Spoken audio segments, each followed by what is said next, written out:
पति पत्नी का अटूट रिश्ता होता है। अगर पति पत्नी से किसी चीज की मांग करता है तो उसे कभी मना नहीं करना चाहिए। पत्नी का ये फर्ज बनता है कि वो अपने पति की हर वो इच्छा को पूरा करे जो उसे चाहिए। तो आइए नीचे खबर में जानते हैं। चाणक्य की इस नीति के बारे में विस्तार से महान विद्वान, अर्थशास्त्री और कूटनीति के ज्ञाता आचार्य चाणक्य ने शादीशुदा लाइफ और पति पत्नी के रिश्ते को लेकर कई बातें बताई हैं, जिनको अपनाकर मैरिड लाइफ को खुशहाल बनाया जा सकता है। इसके साथ ही नीति शास्त्र में आचार्य चाणक्य ने स्त्री पुरुष के लिए कड़े नियम बताए, जिनका पालन नहीं करने पर जिंदगी बर्बाद हो सकती है। उन्होंने बताया है कि पति की 3 तरह की मांग को हमेशा पत्नी को पूरा करना चाहिए और ऐसा नहीं करने पर शादीशुदा जिंदगी खराब हो सकती है। आचार्य चाणक्य के अनुसार पति पत्नी को एक दूसरे के सुख दुख का ख्याल रखना चाहिए। चाणक्य ने अपनी नीतियों में बताया है कि पति की सभी चीजों का ध्यान रखना पत्नी का कर्तव्य होता है और पति जब कभी भी उदास हो तो उसे तुरंत मनाना चाहिए। ऐसा नहीं करने पर रिश्ता खराब हो सकता है। इसलिए पति की उदासी का कारण पता करें और उसे हर हाल में दूर करने की कोशिश करें। आचार्य चाणक्य के अनुसार एक खुशहाल वैवाहिक जीवन के लिए पति पत्नी के बीच प्रेम का होना बहुत जरूरी है। पति पत्नी के बीच प्यार नहीं होने पर मैरिड लाइफ खराब हो जाती है और परिवार सूखे पत्तों की तरह बिखर जाता है। पत्नी का कर्तव्य है कि वैवाहिक जीवन में कभी भी दरार नहीं आने दें। पत्नी को हमेशा पति के प्रति प्रेम जाहिर करनी चाहिए और पत्नी को अपने पति के प्रेम की चाहत को पूरा करना चाहिए। पति पत्नी के बीच प्रेम नहीं होने पर लड़ाई झगड़े होते हैं। आचार्य चाणक्य के अनुसार अगर पति की प्रेम की चाहत हो तो पत्नी को उसे प्रेम से संतुष्ट करना पत्नी का कर्तव्य है।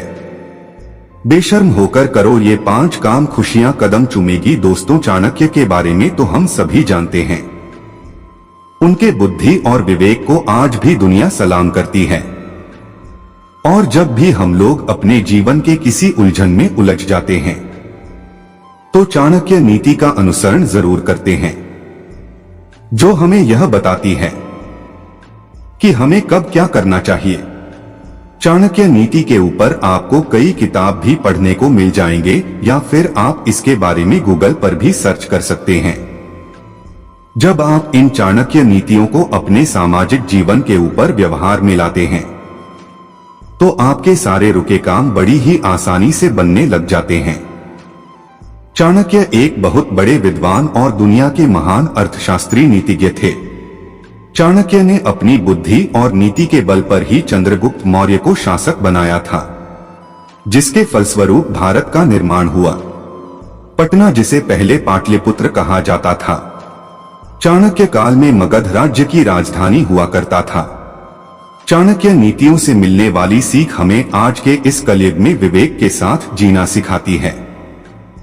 फिर चाहे वो राजनीति से जुड़ी हो, दैनिक जीवन से जुड़ी हो या फिर अर्थशास्त्र से जुड़ी हो, चाणक्य ने ऐसे बहुत सारी चीजों के बारे में हमें बताया है जिसे अपने रोजमर्रा के जीवन में अपनाना अनिवार्य होता है।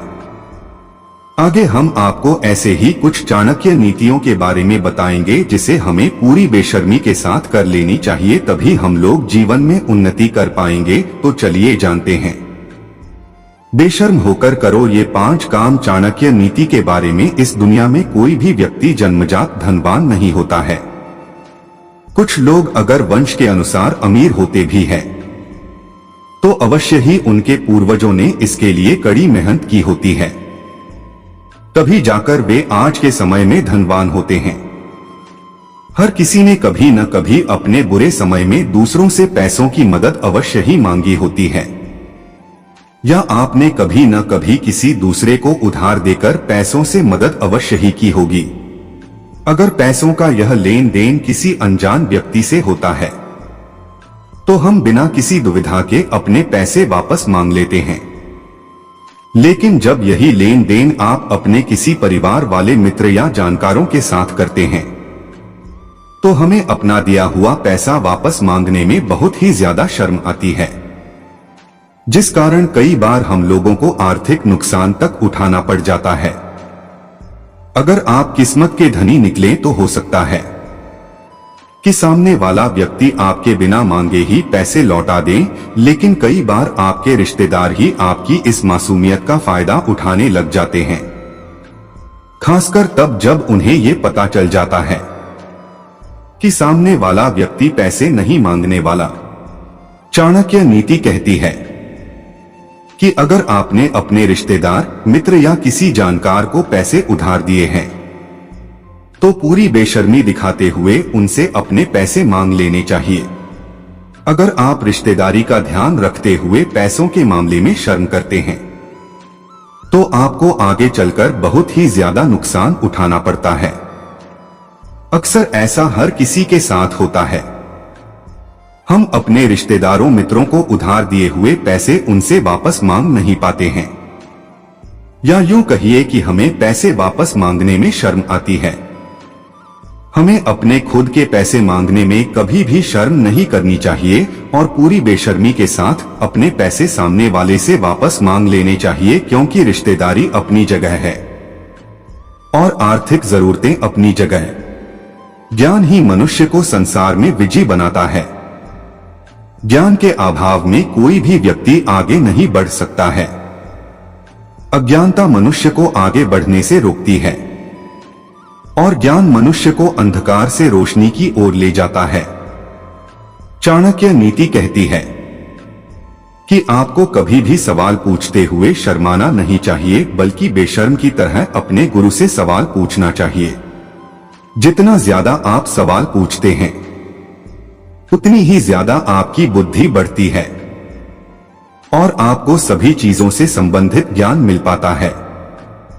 यदि आप सवाल ही नहीं करेंगे तो किसी भी चीज के बारे में जानने की उत्सुकता हमारे मन में पैदा ही नहीं होगी, जिससे कुएं के मेढक की ही तरह हमारे अंदर का ज्ञान भी सीमित रह जाता है।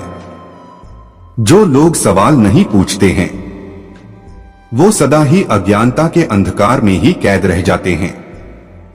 इसलिए हमेशा सवाल पूछते रहना चाहिए।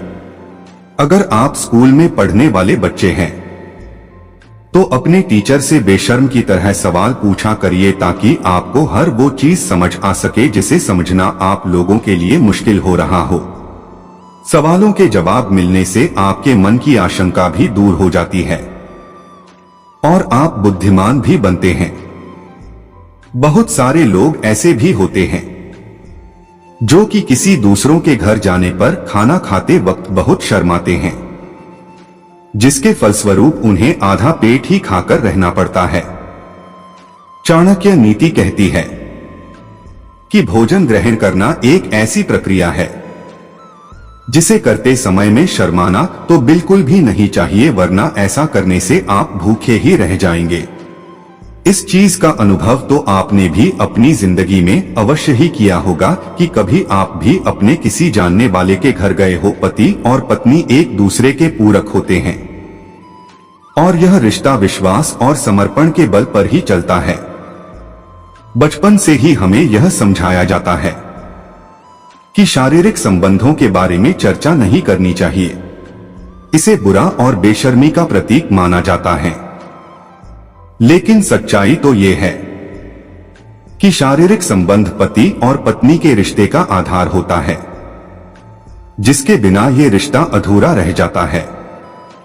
संसार में नए सृजन का कारण है पति और पत्नी के बीच का शारीरिक संबंध, लेकिन कई विवाहित जोड़ा ऐसा भी होता है जिन्हें शारीरिक संबंधों के बारे में चर्चा करना बेशर्मी लगता है, जिस कारण वे कभी भी इस बारे में आपस में खुलकर बात नहीं करते हैं, जिसके कारण उनका रिश्ता अधूरा रह जाता है।